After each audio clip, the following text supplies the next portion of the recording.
And welcome to our first primary sit-down, or actually not the primary sit-down because it's covering everything, but this is the 2014 sit-down, video sit-downs on Mason Web TV. I'm Diedrich Allen, off camera. On camera is Tim Sheldon. And Tim, running for State Senator, 35th District again. First, tell us a little bit about you. Well, thanks, Diedrich, for the opportunity to talk to your viewers and listeners and tell them a little bit about myself. I was born in Sheldon. Grew up in the district here, in the 35th District. Lived here almost all my life. I went to school back east, but my folks were in the timber industry as well as my grandparents. And I have a degree from the Wharton School at the University of Pennsylvania in business and finance, as well as a master's degree from the University of Washington.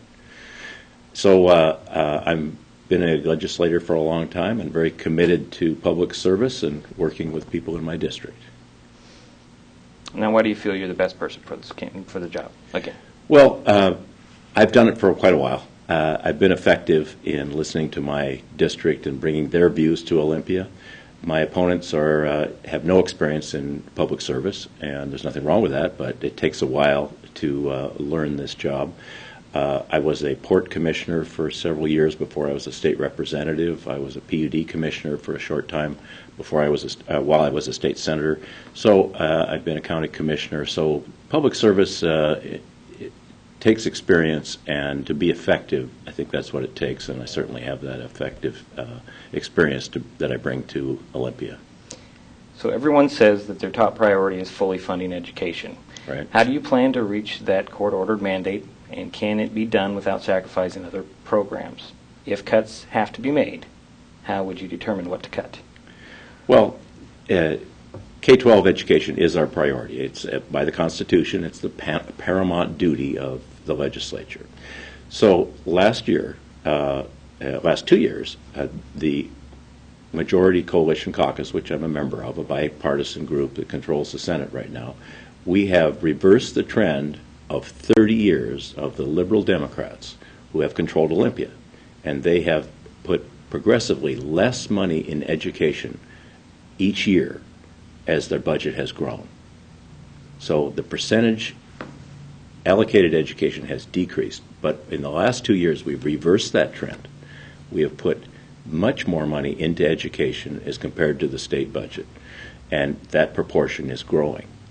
So that means we have prioritized education. And that's the key to funding for the McCleary decision, is you have to not talk about education, but you have to fund education.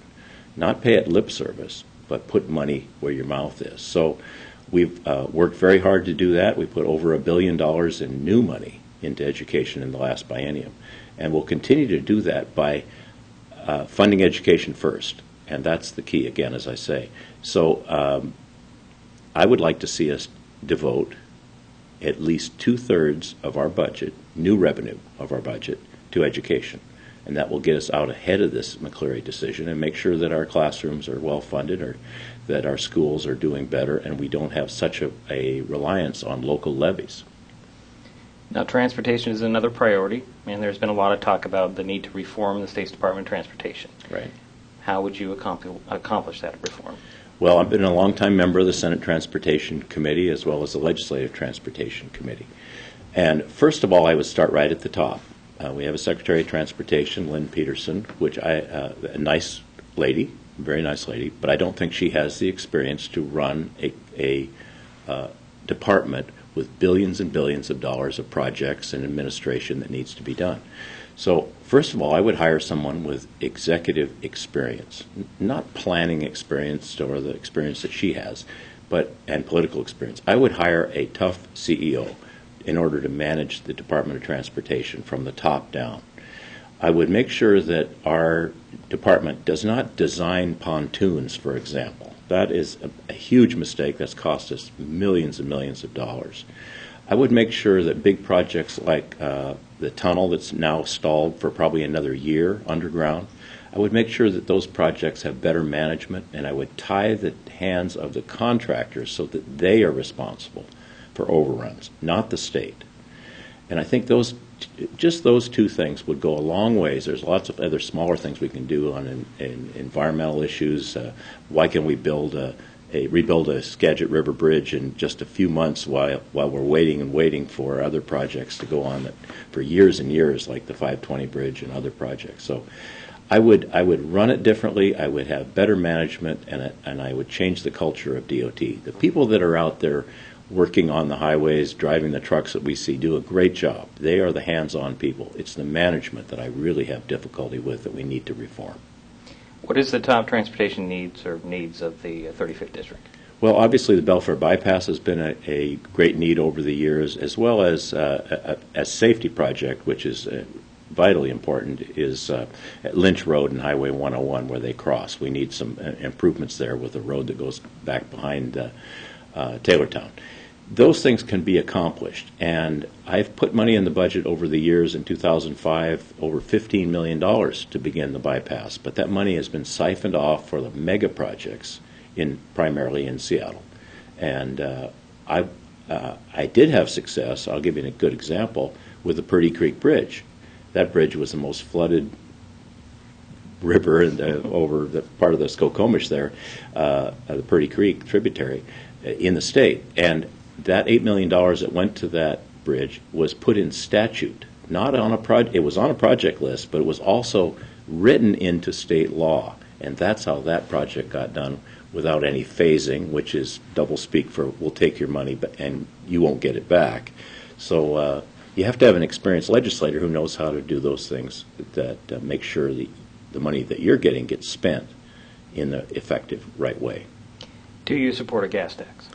A gas tax is going to be necessary at some time, but not before DOT does the reforms and not before it goes to the voters for their approval. Now, what's happened over the years is as cars have become more efficient, we haven't collected proportionally enough gas tax to fund these big mega projects. I think the mega projects should be tolled. That's not a project in our district. That's a project in King County, like the 520 Bridge or new projects, new tunnels, those kinds of things. It can be user pay, just like the Narrows Bridge. That's working okay. When you go over, you pay a toll. But we really need to do things more effectively and in a better way. So you kind of answered my next question. What is your position on tolls? Well, tolls are necessary. That's the only way we're going to build these, as I say, these mega projects. But I do not believe we should toll existing highways. A lot of people have a problem if they paid for it once to have the government come back and say, well, hey, let's put a toll back on there. And I don't think that's necessary. And I think it's not being honest with the voters and the taxpayers. So are tolls a better way to get projects funded? Tolls are a better way for the mega projects, not for the bypass or smaller projects that are out in the rural areas. That's just not going to work for us.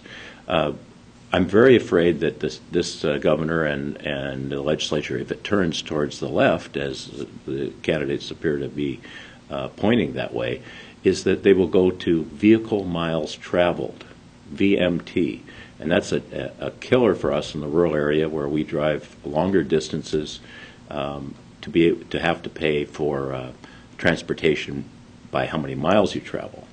The gas tax is an effective way to pay for transportation projects because those that use more gas pay more at the pump for the privilege of having good roads. So with the planned widening of Highway 3 through Belfair, in your opinion, will the Belfair bypass still be needed? Yes, I think it is needed, definitely.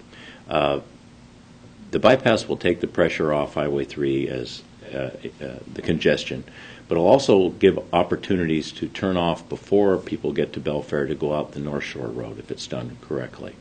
It's been a controversial project, but so was the Sequim bypass, so was the Yelm bypass, so was the North Bend bypass.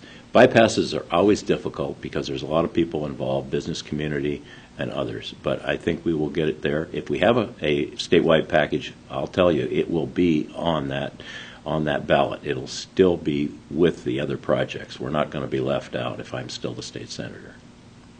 Okay, so you're talking about the funding would be through a tax? The funding will be in a statewide project. Okay. We can't single out one project out of the hundreds of projects that are around the state that need funding. But the Belfair bypass will be part of the larger package. If it comes to the legislature, it gets through the legislature, and then it has to be, in my opinion, referred to the voters for a vote. And if we had a gas tax on the ballot this year, I believe it would fail because of the problems with the Department of Transportation. You have to have voters that feel they're getting value for their dollar in order for them to pass a gas tax with a bypass included. Economic development, creating jobs, attracting industry and business are also priorities. Do you have a plan to help create jobs and attract business to the 35th District, and can you summarize that plan? Sure. I'm a business person myself. We operate a tree farm. I sell gravel and logs as well as oysters. So I know what it is to sign a paycheck, and business is very important, especially small business to our community. We are a community that relies on timber and seafood and other products, but I'll give you an example. We need to add more value to those products. So, for example, in Hood Canal and South Puget Sound, we catch a lot of fish. The tribes just catch a tremendous amount of, harvest a tremendous amount of fish, especially in the fall. And those fish are really not processed here in Mason County, for example. If we had a processing plant, we would add value, create jobs, build reputation where your product is from Mason County, a fresh product from a very clean area, environmentally sensitive area. Those are kind of things that I think we need to look for and spend more attention on. Not the idea that we're going to attract a Microsoft or a Yahoo or some kind of company that will come here and just discover us and put up shop. That doesn't happen. You have to build with what you have, and part of that is education, having a good education system here, which we have a lot of improvements that we could do in higher education with our community college system as well. Are you in favor of increasing the minimum wage? If so, how would you propose to go about raising that wage to lessen the impact on small businesses? Well, we have the highest minimum wage in the country right now. It was passed by an initiative, and it's indexed to inflation. The idea in Seattle now that they will pass a minimum wage that is $15 an hour would mean that they would have the highest, not only the highest minimum wage in the country, the highest minimum wage in the world. So if you think that isn't going to attract more people to Seattle, it's already the fastest growing city in the United States, you're kidding yourself. So the idea that we would artificially raise the minimum wage, just pick a number out of the air, $15 an hour, or if 15 is great, why not 20 or 25? What it would do is just devastate the small business community, and I don't think we can do that. The large corporations, the McDonald's of this world, they're going to survive with a $15 minimum wage. They'll raise their prices and still do well. But will the small drive-in downtown in Sheldon survive at $15 an hour? I'm sure they won't. There's lots of companies that won't make it. What I'd like to see us do is have a training wage for young people. If you're under 18 years of age, it's very hard to get a job without any experience. With a training wage that's lower than the minimum wage, an individual can at least get a job, learn to be there on time, to work hard, and to see a paycheck, and probably get hired later as they get some full-time or for a more permanent job when they have that experience. Okay, Tim, I have some specific Tim Sheldon questions for you. Thanks, Dieter. Go ahead. First, let's talk about the Majority Caucus Coalition. Sure. Tell us about that. What is your role and what's the benefit? Okay, the Majority Coalition Caucus is in the Senate, and I've worked very hard on this, is to work across the aisle, to work with legislators that are both Republican and Democrat. And as a Democrat 3 years ago, I worked with two other Democrats to form a coalition. We passed a budget when the Liberal Democrats of Seattle could not do that. The coalition also passed an operating budget last year with the help of both parties. We passed that 44-4 and passed our supplemental budget this year in 2014 48-1. So when our critics say you're gridlock, you're not working together. How come the budget's passed with such overwhelming numbers? And I believe the reason is it's inclusive. The Coalition Caucus doesn't say, these are the Democrats, here's what we do, and we all do it together, or here's the Republicans, we do this way, that's always what we do. It looks at things differently in Olympia. It looks at them in a holistic way and trying to work together, not like Washington, D.C. with their broken partisan politics, but working with all people. And I think it's worked very well. We've had committee chairs that have been both Republican and Democrat. We have put the best people in those kinds of jobs. I'm perhaps a good example. I've served as the economic development chair of that committee in prior years when the Republicans were in control or when the Democrats were in control. So it's looking at things differently and not like a winner-take-all attitude in Olympia, and I think it's been very successful. And I'd like to continue doing that, working across the aisle to find bipartisan solutions. Now, in your role at the Senate, you are President Pro Tem. Correct. How important is having that position, and what is that benefit to the 35th District? Well, the President Pro Tem is the one individual in the Senate that presides as the President of the Senate when the Lieutenant Governor is not available. And I've done that for the last 2 years. I was elected to the position by a bipartisan group, not by one side of the aisle or the other side of the aisle, but by nearly everyone voted for me as the President Pro Tem. It means that you're a diplomatic person, you can work with both sides, but it's also a leadership position. So I'm able to work very hard for our district as a leader and to make some decisions on some things that might come to the floor or not come to the floor. So, for example, we, as Senate President Pro Tem, I was able to put some things in the budget for Mason County for extraordinary legal costs that we've had with many of the murders that have happened here over the last year. I've been able to pass a couple bills that I probably would not be able to pass if the Democrats were totally in control of the House, the Senate, and the governor's office. For example, the new Superior Court judge position that we have and the land use and low-income housing bill for the Belfair area. So it has its benefits to be there a while and to be in those positions. My last question for you, Tim. I hear it around the community from some people. Sheldon's never around. We can never find him. Can you address that? Sure. Well, I'm a very busy person. I'm as I said, I've devoted my life to public service, so having two jobs right now is time-consuming.